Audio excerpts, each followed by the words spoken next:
जय हिंद, जय भारत। आज हम डिस्क्राइब करने वाले हैं क्लास 10th की जो थर्ड लेसन है। एक पेयर में स्टोरी दिया हुआ है, दो स्टोरीज हैं इसमें। पहला है फर्स्ट फ्लाइट, दूसरा है ब्लैक एरोप्लेन। एक्चुअली ये दोनों स्टोरीज जो है ना, ये दोनों फ्लाइट के बारे में ही दी हुई हैं। उड़ान, उड़ान इन द सेंस यहाँ पे क्या है कि जब भी ज़िंदगी में कोई एक ऐसा इनिशिएटिव लेना होता है जो हमने पहले उसको नहीं लिया, तो उसे हम उड़ान बोलते हैं, क्योंकि उसने वो पहली बार घटना घटित हमारे साथ हो रही है और उससे हमने कैसे उसको ओवरकम किया, कैसे उसको जीत लिया, इस चीज़ के बारे में इसमें दिखाया गया है ना। फर्स्ट पार्ट को पहले पढ़ेंगे, फर्स्ट फ्लाइट को। और इसको लिखा किसने है, तो उनका नाम है लिएम ओ फ्लैटी। इनका नाम है लिएम ओ फ्लैटी। इन्होंने लिखा हुआ है फर्स्ट फ्लाइट को। इस पे बच्चे थोड़ा कम ध्यान देते हैं, लेकिन अक्सर ये पूछा जाता है। अब देखो डायरेक्टली पढ़ते हैं ना, थोड़ा ब्रीफ स्केच देखते हैं। कह रहा है since the earliest times humans have dreamed of conquering the skies. कह रहा है कि एंशियंट टाइम से, अर्लीस्ट टाइम से, बहुत पहले से ना मानव की एक स्वप्न रही है। मानव ने एक सपना देखा हुआ है जीत लेने का स्काईज को। कि स्काईज क्या होता है, यहाँ पर आसमान ना समझ के स्काईज का मतलब अंतरिक्ष समझ लेना, कि मतलब हमारे अंतरिक्ष से जुड़ी हुई जितनी भी इंफॉर्मेशन है वो हमें कहीं ना कहीं से मिल जाए। ये आदमी ने इसके सपने देखे हैं। कह रहा है here are two stories about flying. उड़ान के बारे में यहाँ पर दो स्टोरीज दी गई हैं। पहले में कह रहा है, जो पहली स्टोरी है, a young seagull is afraid to fly. Seagull एक समुद्री पक्षी होता है जो समुद्र के किनारे रहता है, मछलियों को खाता है, तैरता भी है, चलता भी है। तो कह रहा है कि ये उड़ने से बहुत ज़्यादा डर जाता है, एफ्रीड हो जाता है। How does he conquer his fear. किस तरीके से वो अपने डर को जीत पाता है, इसमें ये बताया गया है। मतलब अपने डर को पीछे छोड़ करके और अपनी ज़िंदगी को आगे ला सकता है। अ पायलट इज, सेकंड में दिया है, a pilot is lost in storm clouds. तूफानी बादलों के अंदर एक पायलट खो जाता है। पायलट नहीं खोता है, पायलट जहाज सहित खो जाता है। एक्चुअली पायलट कहाँ जाएगा अकेला। Does he arrive safe. क्या वह सेफली पहुंच जाता है अपने डेस्टिनेशन तक। हु हेल्प्स हिम, और उसकी मदद कौन करता है। तो ये तो हम सेकेंड पार्ट में पढ़ेंगे। फर्स्ट पार्ट में हम सीगल के बारे में पढ़ेंगे। तो देखते हैं डायरेक्टली इसके कहानी को। देखो यहाँ पे लिखा है, यहाँ पे लिखा है हिज, यहाँ पे लिखा है हिज। अब अगर हिज यहाँ पे लिखा है तो देखो ये सीगल के लिए दिया हुआ है ना, ये सीगल के लिए ये हिज वर्ड यूज किया गया है, मतलब पर्सनल प्रोनाउन यूज किया गया है। तो यहाँ पर पर्सोनिफिकेशन है, मतलब जिस चीज के लिए हमें इट लगाना है ना, वहां पर गलती कर दिए। यहां देखो, यहां हिज फर्स्ट फ्लाइट लिखा है, तो हिज जो है वो सीगल के लिए दिया हुआ है ना। सीगल एक पक्षी है, इसके लिए इट लगाया जाता है, लेकिन यहां पर हिज लगाया गया है, तो यहां पर पर्सोनिफिकेशन है, ये समझ सकते हो। अब देखो कह रहा है कि the young seagull was alone on his ledge. Ledge क्या होता है, जब जैसे कोई नदी या समुद्र के किनारे पे कोई जगह होती है, मतलब ऊंची सी जगह, और उसमें थोड़ा सा क्लिफ टाइप का निकला होता है जहाँ पर पक्षी बैठ सकते हैं, उसे लेज कहते हैं। एक तरीके का किनारा समझ सकते हो, है ना, एक स्पॉट। कह रहा है कि यंग सीगल बिल्कुल अकेला था अपने लेज के ऊपर। His two brothers and sisters had already flown away the day before. उसके दो सिस्टर और दो जो ब्रदर थे वो पहले ही उड़ चुके थे, बहुत दूर चले गए थे एक दिन पहले। He had been afraid to fly with them. उनके साथ फ्लाई करने से वो बहुत ज़्यादा डर गया था, इसलिए शायद वह उनके साथ नहीं जा पाया था। Somehow when he had taken a little run forward to the brink of the ledge. किसी भी तरह से, बड़ी मुश्किल से, जब वह एक इनिशिएटिव लिया, मतलब थोड़ा सा आगे बढ़ा, फॉरवर्ड हुआ अपने लेज से और ब्रिंक तक आया। ब्रिंक का मतलब क्या होता है, जैसे देखो ये यहाँ से यहाँ तक अगर लेज है तो ये वाला हिस्सा जो है ना उसका ब्रिंक है। ब्रिंक माने किसी चीज का लास्ट, एज, किनारा। कैसे भी वो लेज तक जब आया, and attempted to flap his wings he became afraid. उसने अटैम्प्ट किया फड़फड़ाने का अपने पंखों को, कि मैं फड़फड़ा के उड़ जाऊं, लेकिन वो अचानक से क्या हो गया, डर गया और वो उड़ नहीं पाया। The great expanse of sea stretched down beneath. उसने क्या देखा कि ग्रेट एक्सपेंस, बहुत ही बड़ा फैलाव दिखाई दे रहा था, किसका, समुद्र का। स्ट्रेच्ड डाउन बीनीथ, उसके ठीक नीचे, है ना, उसके ठीक नीचे बहुत ही बड़ा समुद्र फैला हुआ दिखाई दे रहा था। And it was such a long way down, और ये सच में बहुत ही लॉन्ग वे डाउन था, मतलब नीचे के साइड काफ़ी लंबा दूरी था, सामने की साइड काफ़ी लंबा दूरी, मतलब उस लेज के बाहर अगर कोई जाता तो बहुत दूर तक केवल समुद्र दिखाई दे रहा था। इस तरीके का वहाँ पे सीन था। कह रहा है कि he felt certain that his wing would never support him, उसे तुरंत महसूस हुआ ना निश्चित रूप से कि उसके जो पंख है ना वो उसको सपोर्ट नहीं करेंगे, मतलब पंख उसके हिल नहीं पाएंगे, मूव नहीं कर पाएंगे, तो शायद वो उड़ नहीं पाएगा, ऐसा उसे महसूस हुआ। इसलिए he bent his head and run away back to the little hole under the ledge where he slept at night. इसलिए उसने क्या किया, उसने अपने सर को बेंड कर लिया, झुका लिया, और जल्दी से दौड़ करके वापस उस छोटे से होल में चला गया। कहाँ पर, उस लेज के नीचे, उस जगह के नीचे एक होल बनी थी, वहाँ चला गया, और जहाँ पर उसने क्या किया था, अपने एक रात को बिताया था। अपने भाई बहन के उड़ जाने के बाद एक रात उसने बिताया था उसी लेज के होल में जाकर के छुप गया।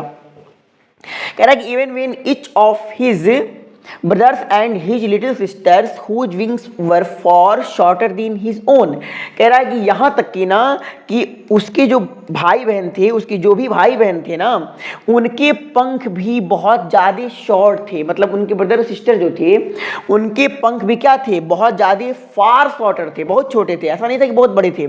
देन हिज ओन, इसके अलावा, इसकी अपेक्षा, मतलब सीगल की अपेक्षा इसके भाई बहन के पंख भी बड़े नहीं थे, बहुत ही शॉर्टर थे, छोटे ही थे, लेकिन फिर भी वो उड़ गए थे और ये नहीं उड़ पा रहा था। इसके न उड़ने का रीज़न क्या था, क्योंकि ये बहुत ज़्यादा डर गया था, इसके अंदर डर हो गया था कि मेरी ज़िंदगी चली जाएगी। और कह रहा है कि जो भाई बहन के पंख छोटे थे ना, रैन टू द ब्रिंक, वो दौड़ करके ब्रिंक तक आए थे, फ्लैप्ड देयर विंग्स, अपने पंखों को फड़फड़ाए थे, एंड फ्लू अवे, और उड़ गए थे बहुत दूर। He failed to muster up करेज, लेकिन ही माने सीगल जो था वो फेल हो गया जुटाने में। मस्टर अप का मतलब होता है किसी चीज़ को इकट्ठा कर लेना, यानी हिम्मत को जुटाने में, उड़ने वाली हिम्मत को जुटाने में ये फेल कर गया। To take that plunge which appeared to him so desperate, कह रहा है कि अब फेल कर गया उस हिम्मत को जुटाने में और इस लेने में, इस पहल को, प्लंग माने पहल या इनिशिएटिव कह सकते हैं, या कोई रिस्क समझ सकते हो, मतलब इस रिस्क को लेने से, इस इनिशिएटिव को लेने से वो डर गया। और ये जो फीलिंग थी कि मैं उड़ नहीं पा रहा हूँ, ये डरावनी जो फीलिंग थी ना, उसको क्या कर दिया, appeared to him so desperate, उसको एकदम डिस्परेट कर दिया, उसको एक डिसअपीयरिंग पर्सन के रूप में प्रेजेंट कर दिया, अपीयर कर दिया, मतलब उसे हतोत्साहित कर दिया, डिस्करेज कर दिया। His father and mother had come around, उसके माँ और बाप जो थे उसके अराउंड आए, मतलब उसके चारों तरफ आए, और आके कर क्या रहे थे, जरा देखो। कह रहा है उसके चारों तरफ उसके माँ बाप आकर के कॉलिंग टू हिम श्रीली, तीखे वर्ड में चिल्ला रहे थे, उसको बोल रहे थे। श्रीली माने चीखना, चिल्लाना, बहुत तेज चिल्ला रहे थे, उसके ऊपर कॉल कर रहे थे। अब ब्रैडिंग हिम, उसे ताना मार रहे थे, टॉन्टिंग कर रहे थे, परेशान कर रहे थे, थ्रेटनिंग, धमकी दे रहे थे, to let him starve on his ledge unless he flew away, कि वो लोग उसे स्टार्व होते हुए छोड़ देंगे वहीं पर, यानी उसे भूखों मरने देंगे, स्टार्व होने देंगे उसी लेज पर, जब तक कि वह उड़ के दूर नहीं चला जाता है। मतलब जब तक वो वहाँ से उड़ेगा नहीं तब तक उसको वहीं छोड़ देंगे, वहीं मरने देंगे, भूखों खाना भी नहीं देंगे, इसके माँ बाप उसको धमकी दे रहे थे। But for the life of him he couldn't move, लेकिन अपनी ज़िंदगी को बचाने के लिए ना वो मूव नहीं कर पा रहा था, वहाँ से उड़ने की हिम्मत उसके अंदर नहीं आ पा रही थी। उसे लगता था कि शायद मेरी ज़िंदगी ख़त्म हो जाएगी अगर मैं उड़ूंगा तो। दैट वॉज 24 आवर अगो, लगभग 24 घंटे बीत चुके थे ना। Since they nobody had come near him, तब से कोई उसके पास नहीं आया था, सीगल के पास कोई नहीं आया था। The day before all day long he had watched his parents flying about with his brothers and sisters, पूरे दिन ना उसने वॉच किया था, देखा था कि उसके जो पेरेंट्स थे ना वो उड़ रहे थे, किसके चारों तरफ, इसके सीगल के ब्रदर और सिस्टर के चारों तरफ, और इसके माँ बाप क्या कर रहे थे, परफेक्टिव नेम, उनको परफेक्ट कर रहे थे, मतलब कला में परिपूर्ण कर रहे थे। In the art of flight, माने उड़ने की कला में परफेक्ट बना रहे थे इसके माँ बाप, सीगल के माँ बाप इसके भाई बहन को। टीचिंग नेम, उनको सिखा रहे थे इनके माँ बाप कि how to skim the waves, लहरों को कैसे चीरना है ना। And how to dive for fish, और मछली के लिए कैसे गोता लगाना है, कैसे अंदर जाना है पानी में और मछली को पकड़ करके ले आना है। और सीगल खड़े खड़े इस सब चीज़ों को देख रहा था। He had in fact seen his older brother catch his first herring and devour it। कह रहा है वास्तव में क्या हुआ था ना कि इसने देख लिया था अपने ओल्डर ब्रदर को, अपने बड़े भाई को, कि उसके बड़े भाई ने पकड़ रखा था अपनी फर्स्ट हेरिंग को और उसे डेव्योर कर रहा था। हेरिंग का मतलब शिकार होता है, मतलब मछली, और डेव्योर का मतलब फाड़ना, खाना, नोच नोच करके। तो इसने अपने बड़े भाई को देख लिया था, अपने ओल्डर ब्रदर को, कि वो अपने जिंदगी का पहला शिकार उसने पकड़ लिया, क्योंकि उसके माँ बाप ने उसको सिखा दिया था कैसे गोता लगाना है, मछली पकड़ना है।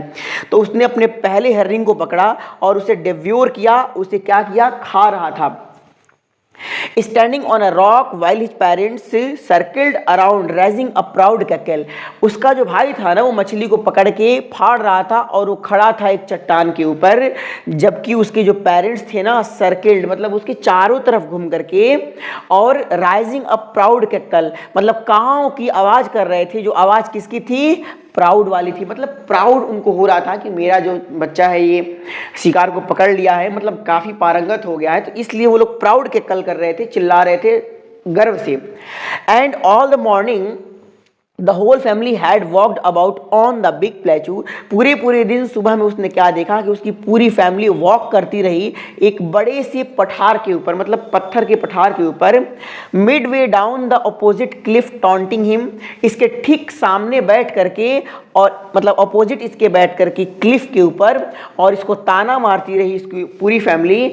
किसके लिए, फॉर हिज कावर्डाइज, इसके डरपोक वाली फीलिंग के लिए, मतलब जो ये डरपोकता कर रहा था ना, इसके लिए वो लोग बार बार इसको ताना मार रहे थे, इसके ठीक सामने बैठ करके अगले क्लिफ के ऊपर, और ये चुपचाप सारी बातों को सुन रहा था। आप देखो, कह रहा है कि the sun was now ascending the sky, सूर्य अब आकाश में चढ़ रहा था, मतलब दोपहर की लमसम थोड़ी ऊपर का समय था, मतलब सूर्य ज़्यादा गर्म हो रहा था। और blazing on his ledge that faced the sun, कह रहा है कि ब्लेज कर रहा था, गर्म कर रहा था, केवल सूर्य की किरणें डायरेक्टली पड़ रही थी, है ना, इसके लेज के ऊपर, और वो सूर्य की किरणें और वो जो लेज था, दैट माने जो लेज था वो फेस कर रहा था साउथ को, मतलब पश्चिम के साइड उस लेज का मुंह था, और वहीं पर ये सीगल बैठा हुआ था। और दोपहर के बाद डायरेक्टली किरणें कहाँ पड़ती हैं, पश्चिम के साइड से आती हैं। तो उसका जो लेज था ना, जो बैठने की जगह थी, वो क्लिफ थी, वो गर्म हो रही थी बहुत ज़्यादा। He felt the heat because he had not eaten since the previous nightfall, उसे ना गर्मी महसूस हो रही थी क्योंकि वह पिछले रात से कुछ नहीं खाया था, बीते हुए रात से कुछ नहीं खाया था। ऐसा हम जानते हैं कि जब हमें कमजोरी होती है, हम कुछ खाए पिए नहीं रहते हैं, तो हमें गर्मी और ठंडी का एहसास कुछ ज़्यादा ही होता है। वही चीज़ इसके साथ हो रहा था, इसे कुछ खाने को नहीं मिला था। कह रहा he stepped slowly out to the brink out of the ledge, वह बड़े ही आराम से धीरे धीरे आउट हुआ उस ब्रिंक से, मतलब उस किनारे से आउट हुआ, बाहर आया लेज के, उस लेज के ब्रिंक से बाहर आया। And standing on one leg with the other leg hidden under his wing, एक पाँव पे खड़ा हो गया और दूसरे पाँव को उसने छुपा लिया अपने विंग के अंदर, मतलब अपने पंखों के अंदर। ही क्लोज्ड वन आई देन अदर, उसने एक आंख को बंद किया और फिर दूसरी आंख को बंद किया। देखो इसका मतलब क्या है, एक आंख को बंद किया और दूसरी आंख को बंद करने का मतलब क्या है, आगे बता भी रहा है। कह रहा है ना कि and he pretended to be falling asleep, और उसने बहाना बनाया, दिखावा किया कि मुझे नींद आ रही है, मैं नींद में गिर रहा हूँ, मतलब मैं बहुत फैंट हो गया हूँ, कमजोर हो गया हूँ।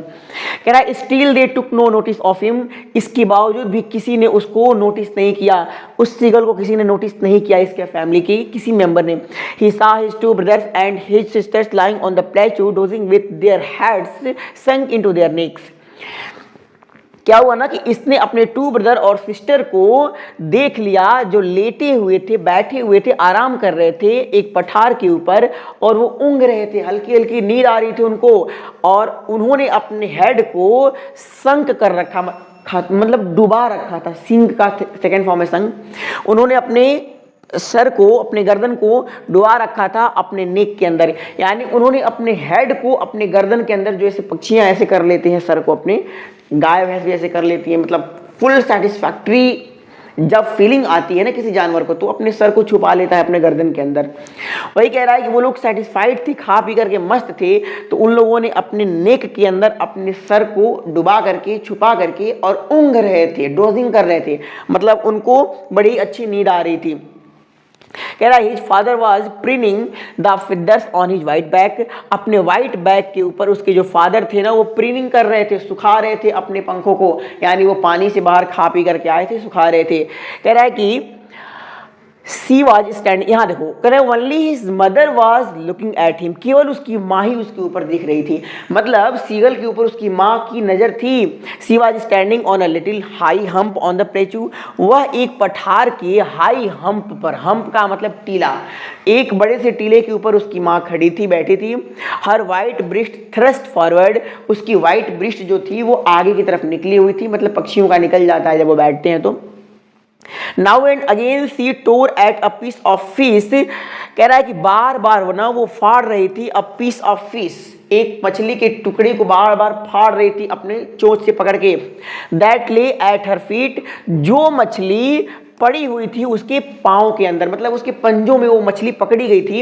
And then scraped each side of her beak on the rock, और उसके बाद से फाड़ने के बाद उसकी माँ स्क्रैप कर रही थी, रगड़ रही थी दोनों साइड अपने चोंच को एक रॉक के ऊपर, मतलब एक पत्थर के ऊपर चोंच के दोनों साइड को उसकी माँ रगड़ रही थी। जब कोई पक्षी अपने शिकार को खाता है ना तो अपनी चोंच को रगड़ता रहता है, मतलब शार्प करता है उसको, जैसे लगता है कोई चीज काटने से पहले हम उसको पाना करते हैं, शार्प करते हैं। कह रहा है the site of the food मैडेंड him, कह रहा है ना कि जो ये साइट था, जो दृश्य था ना वो खाने का, इसे पागल कर दिया, मतलब ये भूख के मारे पागल हो रहा था अपनी माँ को खाते हुए देखते हुए। How he loved to tear food that way, scraping the beak now and again to whet it, कह रहा है कितना ज्यादा वो पसंद करता था ना टीयर करना, फाड़ना फूड को, मतलब मछली को उस तरीके से जिस तरीके से माँ खा रही थी। Scraping the beak now and again to whet it, अपने चोंच को भी स्क्रैप करना दोनों साइड बहुत पसंद करता था। और किस लिए स्क्रैप करना? टू वेट इट, इट माने चोंच को, और वेट का मतलब होता है शार्प करना, किसी चीज को रगड़ के शार्प कर देना। तो उस तरीके से शिकार को खाना और अपने चोंच को रगड़ के शार्प करना ये सीगल भी बहुत पसंद करता था, इसलिए देख करके पागल हो गया। अब जब इसने अपनी माँ को खाते हुए देखा तो क्या, देखो इसकी माँ रियल में खा नहीं रही थी, वो केवल फाड़ रही थी। Ga ga ga he cried begging her to bring him some food, ये गा गा की आवाज़ उसने निकाला और वो चिल्ला रहा था, मांग रहा था अपनी माँ से, बार बार लाने को कह रहा था कुछ फूड, मतलब वो अपनी भाषा में अपनी माँ से बार बार ये कह रहा था कि कुछ खाने को दे दो। गा कोल आह, सी स्क्रीम्ड बैक डेरिसिवली, ये गा कोल आह जो है ना, इसकी माँ ने चिल्लाया, स्क्रीम किया, बहुत तेज बोला इसकी बात पर, और डेरिसिवली बोला। डेरिसिवली का मतलब होता है ना बिल्कुल ध्यान न देना, मतलब कोई बार बार कोई बात कह रहा है, हम उसको इग्नोर कर रहे हैं, जैसे ध्यान ही नहीं दे रहे हैं, उस तरह उसकी माँ ने इग्नोर करके गा कोल आह की आवाज़ निकाली। But he kept calling plaintively, लेकिन अपनी माँ को कॉल बार बार, प्लेंटिवली माने बार बार, प्रचुर मात्रा में वो कॉल कर रहा था माँ को, यानी बोल रहा था कि दे दो। And after a minute or so he uttered a joyful scream, 1 minute बीता होगा उसके बाद इस सीगल ने अटर किया, मतलब बोला एक जॉयफुल स्क्रीम, मतलब खुशी भरा आवाज़ निकाला। क्यों निकाला? कह रहा है कि his mother had picked up a piece of the fish and was flying across to him with it, कह रहा है कि इसकी माँ जो थी ना, इसने अपनी चोंच में पकड़ लिया था एक पीस ऑफ फिश को और उड़ रही थी इससे होकर के, अक्रॉस माने इसके, कभी उस पार जा रही थी कभी इस पार आ रही थी, और इस टुकड़े के साथ उड़ रही थी अपनी चोंच में लेकर के। आए कह रहा है कि जब इसने देखा कि माँ अब एक टुकड़े के साथ उड़ रही है तो ही लीन्ड आउट, वह आगे की तरफ झुका। आउट का मतलब कि उस ये लेज है और सीगल यहाँ बैठा था, अब माँ यहाँ उड़ करके आ रही थी तो यहाँ से वो आगे की तरफ झुका कि मैं उड़ करके पकड़ लूँ, मतलब उड़ करके नहीं, मतलब खड़े खड़े पकड़ लूँ। उड़ तो पा नहीं रहा था ये, तो इसने सोचा कि मैं उसको पकड़ लूँ, लेकिन ये पकड़ नहीं पा रहा था क्योंकि माँ इसको देना नहीं चाहती थी, रियलिटी यही थी। तो ये आगे की तरफ तो झुका था, लेकिन फिर क्या हुआ, कह रहा है कि जब ये आगे की तरफ झुका ना तो बड़े ईगरली झुका था। ईगरली माने उत्सुकता से, इसको लगा कि माँ दे रही है, तो ये बड़ी उत्सुकता से आगे की तरफ झुका। Tapping the rock with his feet, अपने पैरों से थपथपा रहा था, पटक रहा था उस रॉक के ऊपर, चट्टान के ऊपर। पक्षी जब जैसे तोता होता को आपने देखा होगा, जब उनको कुछ खाने को दो ना तो अपने पैरों को बहुत पटकते हैं जमीन के ऊपर, ये खुशी के मारे पटक रहा था। Trying to get nearer to her as she flew across, जब उसके चारों तरफ माँ उड़ रही थी ना तो ट्राई कर रहा था कि वो उसके और नियरर चला जाए, नियरर माने और पास चला जाए, ट्राई कर रहा था कि माँ के पास जाकर के पकड़ ले उस चीज को। But when she was just opposite to him, लेकिन जब इसकी माँ इसके ठीक सामने आई, she halted her wings motionless, उसने अप हाल्ट कर दिया, रोक दिया, अपने पंखों को मोशनलेस कर दिया, मतलब गतिहीन कर दिया। कहने का मतलब कि ऐसे ऐसे उड़ करके हम आगे बढ़ रहे हैं और यहाँ सीगल है, हमने पंखों को यहीं पे होल्ड कर दिया, यानी हाल्ट कर दिया, तो हम अब यहीं रुक जाएंगे। यानी इसकी माँ इससे थोड़े दूर पर ही, जहाँ तक इसकी रीच नहीं थी, पहुँच नहीं थी, वहीं पर आकर के रुक गई उस टुकड़े को लेकर के। इसकी माँ की चोंच और इसके चोंच के बीच में थोड़ा सा फासला था, अगर ये आगे बढ़ता तो इसे उड़ना पड़ता या फिर गिरना पड़ता। माँ वहीं पे आके रुक गई। फिर क्या हुआ, कह रहा है कि the piece of fish in her beak almost within reach of his beak, कह रहा है कि जो पीस ऑफ फिश था ना वो माँ के चोंच में जो था लगभग लगभग इसके रीच में था, इसके पहुंच में था, लगभग इसके पहुंच में था, पहुंच में नहीं था, मतलब 100%। आई कह रहा है कि he waited a moment in surprise wondering why she did not come nearer and then maddened by hunger, कह रहा है थोड़ी देर तक तो सरप्राइज से देखता रह गया, सोचता रह गया कि आखिर माँ उसके नियर क्यों नहीं आ रही है, और तब वो मैडेंड हो गया, पागल हो गया, भूख के मारे, बहुत ज़्यादा उसको भूख लग गई, सोच रहा था कि आखिर पास क्यों नहीं आ रही है। कह रहा है ही डाइव्ड एट द फिश, उस मछली पर फाइनली उसने गोता लगा दिया, यानी कूद गया उस मछली के ऊपर खाने के लिए।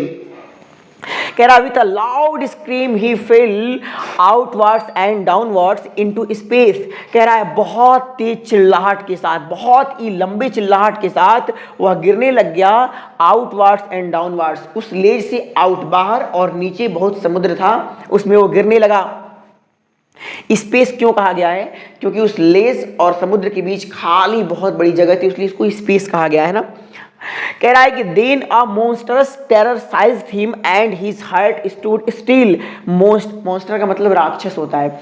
कह रहा है तब उसको ना एक मॉन्स्टरस टेरर साइज माने पकड़ लिया, बहुत ही राक्षसी भयानक डर उसको पकड़ लिया, साइज कर लिया। And his heart stood still, और उसका हार्ट रुकना शुरू हो गया, रुक गया, शांत हो गया। ही कुड हेयर नथिंग, अब वह कुछ सुन भी नहीं पा रहा था। But it only lasted a minute, लेकिन ये जो फीलिंग थी ना मॉन्स्टरस टेरर वाली, वह लगभग 1 मिनट तक थी। The next moment he felt his wings spread outwards, अगले ही मोमेंट उसे महसूस हुआ कि उसके जो पंख है ना वो स्प्रेड हो रहे हैं, फैल रहे हैं आउटवर्ड्स, बाहर की ओर, धीरे धीरे उसके पंख बाहर आ रहे हैं। The wind rushed again his breast feathers then under his stomach and against his wings, उसको क्या महसूस हुआ कि जो हवा है ना रस कर रही है, मतलब उसको रगड़ रही है, टकरा रही है उससे, अगेन हिज ब्रेस्ट, उसके सीने से, उसके पंख से, देन अंडर हिज स्टोमच, तब हवा उसके पेट के नीचे आ रही है, एंड अगेंस्ट हिज विंग्स, और हवा उसके विंग्स माने पंखों के अगेंस्ट आ रही है। मतलब कहना क्या है, जब कोई जब कोई पक्षी उड़ता है तो ऐसे उड़ेगा, कभी ऐसे होगा, कभी ऐसे होगा, कभी ऊपर जाएगा, तो हवा जब वो जाएगा तो हवा उसकी अपोजिट टक्कर करेगी, रश करेगी, लड़ेगी उससे, और गिरेगा तो हवा एक ही साइड लड़ेगी। अब शायद वो गिर नहीं रहा था, इसलिए हवा चारों तरफ टकरा रही थी उससे, कहने का यहां पर मतलब ये है ना। आगे देख लो, यहां देखो, कह रहा है कि he could feel the tips of his wings cutting through the air, वह अब महसूस कर सकता था कि जो टिप्स ऑफ हिज विंग्स थे ना, उसके पंखों की जो लास्ट टिप्स थी वो कट कर रही थी एयर को, यानी एयर से बाहर निकल रही थी, कट करके हवाओं को चीर के बाहर निकल रही थी। He was not falling headlong now, अब वो गिर नहीं रहा था। पहले तो वो गिरा, लेकिन अब वो गिर नहीं रहा था, अब वो संभल रहा था, अपने आप को शायद उड़ा रहा था। He was soaring gradually downwards and outwards, अब वो धीरे धीरे ना सोरिंग कर रहा था। देखो सोरिंग भी का मतलब भी उड़ना होता है, लेकिन आपने देखा होगा कि जब पक्षी उड़ते उड़ते अपने पंखों को स्टिल कर लेते, शांत कर लेते, फिर भी वो उड़ते रहते हैं, पंख नहीं हिलती है। इस क्रिया को हम क्या कहते हैं? सोरिंग कहते हैं। कह रहा है ये अब वो धीरे धीरे उड़ रहा था, अपने आप को, पंख भले स्टिल थे उसके लेकिन उड़ रहा था। He was no longer afraid, अब वह डरा भी नहीं था, उसे डर नहीं लग रहा था। ही जस्ट फेल्ट अ बिट डिजी, थोड़ा सा उसे ना चक्कर महसूस हुआ, डिजी माने कमजोर हो गया था, वो महसूस हुआ।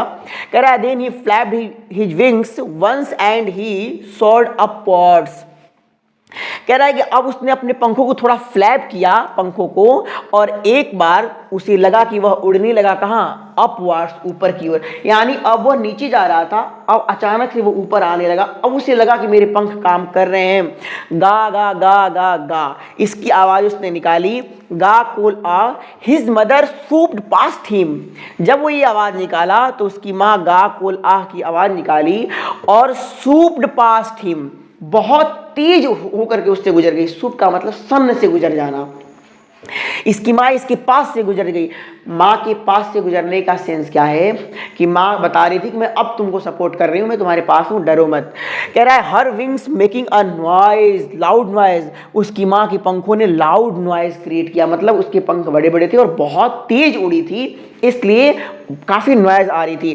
कह रहा है कि he answered her with another scream, उसने, सीगल ने आंसर दिया अपनी माँ के गा कोल आह जो बोली थी, इसका आंसर उसने एक एनदर स्क्रीम के साथ दिया, यानी एक और चिल्लाहट के साथ दिया।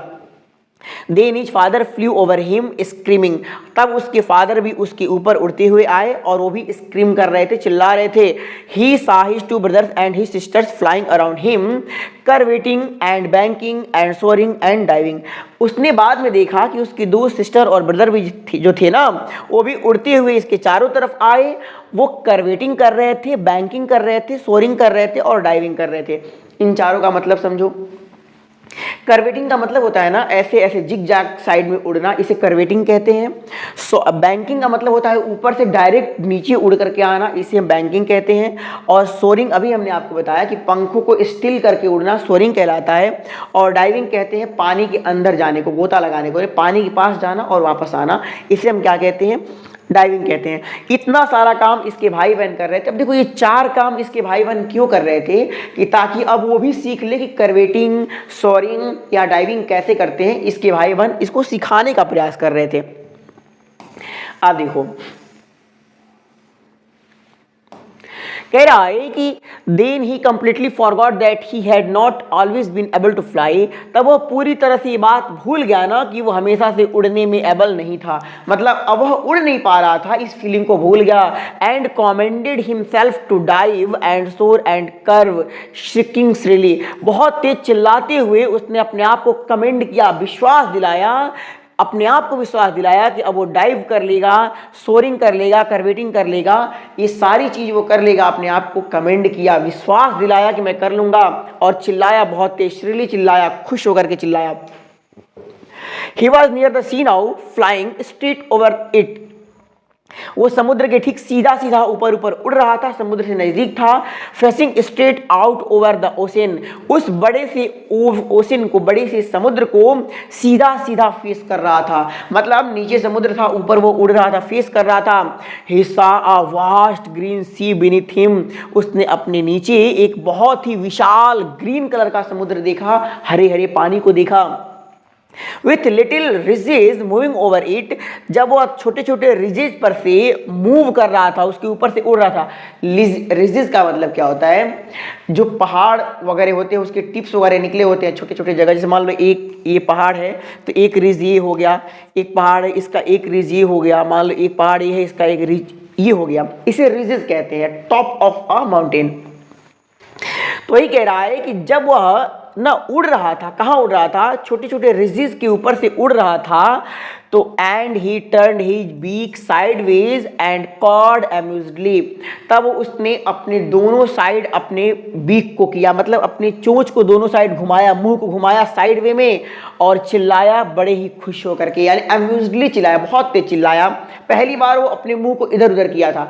एक्चुअली जब हम साइकिल आगे चलाते हैं तो स्टार्टिंग में हम एकदम स्ट्रेट देखते हैं डर के मारे, जब हमें लगता है कि हम अच्छे से चला ले रहे हैं तो हम जहां मन कर वहां देखें। पहली बार हम देखते हैं साइड में कि हम देख पा रहे हैं कि नहीं, वही ये कर रहा था, ट्राई कर रहा था, तो अब बड़ी खुश था।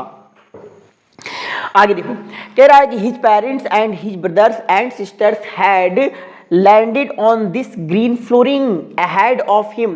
कह रहा है कि उसके ठीक सामने उसके ब्रदर सिस्टर जो भी थे ना, लैंड कर गए थे उस ग्रीन फ्लोरिंग। ग्रीन फ्लोरिंग का मतलब उस समुद्र के ऊपर लैंड कर गए थे, मतलब बैठ गए थे आकर के।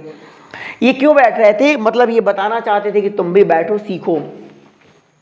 आगे कह रहा है कि दे वर बिकनिंग टू हिम, बिकनिंग का मतलब होता है उंगली से इशारा करना। अब ये लोग जैसे इशारा करें, कह रहा है कि सब के सब इसको इशारा कर रहे थे अपने तरीके से कि तुम भी आओ।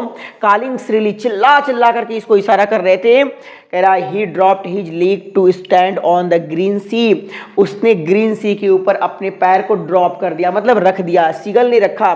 His leg sank into it, it माने समुद्र, उसके पैर सैंक होने लगे, डूबने लगी उस समुद्र के अंदर। He screamed with fright and attempted to rise again flapping his wings, वह डर गया, डर से चिल्लाया, फ्राइट माने डर से चिल्लाया और प्रयास किया अब ऊपर आने का, फ्लैप करने का, अपने पंखों को फड़फड़ाने का, मतलब सोचा कि अब पंखों को मैं फड़फड़ा करके ऊपर चला जाऊं इससे, क्योंकि वो डर रहा था कि उसके पैर क्या हो रहे थे, डूब रहे थे। लेकिन जब वो प्रयास करता है ना तो देखो क्या होता है। कह रहा है but he was tired and weak with hunger and he could not rise exhausted. कह रहा है कि वह ट्राई तो किया लेकिन इतना वीक हो गया था भूख के कारण कि वह क्या हो गया, उठ नहीं पाया, मतलब पानी से ऊपर नहीं उठ पा रहा था। एग्जॉस्टेड माने थक गया था। थका क्यों था आगे बताएगा। कह रहा है कि वो थक गया था बाय द स्ट्रेंज एक्सरसाइजेज, बहुत ज़्यादा एक्सरसाइज उसने किया था, कभी कर्वेटिंग, कभी बैंकिंग, कभी डाइविंग, कभी सोरिंग, बहुत सारा काम उसने किया था और खाया पिया नहीं था, इसलिए वो थक गया था, एग्जॉस्टेड हो गया था। His feet sank into the green sea, उसके पैर जो थे वो ग्रीन सी में क्या हो गए, डूबने लगे, है ना।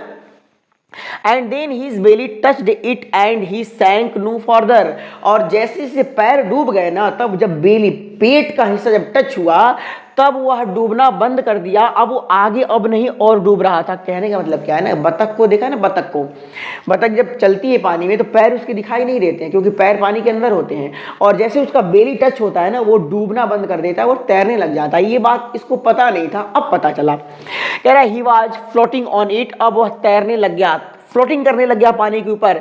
एंड अराउंड हिम, और उसके चारों तरफ ना, हिज फैमिली वाज स्क्रीमिंग, उसकी फैमिली स्क्रीम कर रही थी, चिल्ला रही थी। प्रेजिंग हिम, उसको प्रेज कर रही थी। एंड देयर बीक्स, और उनकी फैमिली मेंबर के जो बीक थे, चोंच थे ना, वर offering him scrap of dog fish, bar bar offer कर रहे थे, उनके चोंच सीगल को बार बार ऑफर कर रहे थे एक टुकड़ा डॉग फिश का। डॉग फिश सीगल को बहुत पसंद होती है, समुद्र में रहती है, तो उसके टुकड़े को दे रहे थे। इस तरीके से he had made his first flight, उसने अपने फर्स्ट फ्लाइट को कंप्लीट कर लिया, यानी अपने डर के ऊपर काबू पाया।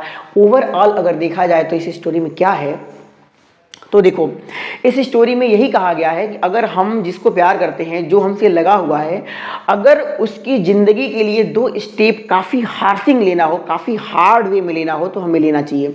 अगर इसकी माँ को तभी दया आ गई होती कि इसको कुछ खाने को दे दो, तो ये एक तरीके का ना एक आलसी बन जाता और शायद उड़ नहीं पाता। लेकिन जब आदमी को लास्ट मोमेंट वाली बात की एहसास होती है ना कि अब मेरे पास नो ऑप्शन है, तब आदमी अपने चीज़ को बड़े अच्छे से ग्रैब कर लेता है, पा लेता है। तो हर आदमी, हर एक माँ बाप को अपने बच्चों को नो ऑप्शन वाली फीलिंग देनी चाहिए कि तुम जाओ, मर जाओ, कोई दिक्कत नहीं है, but you will have to do yourself this one for your life.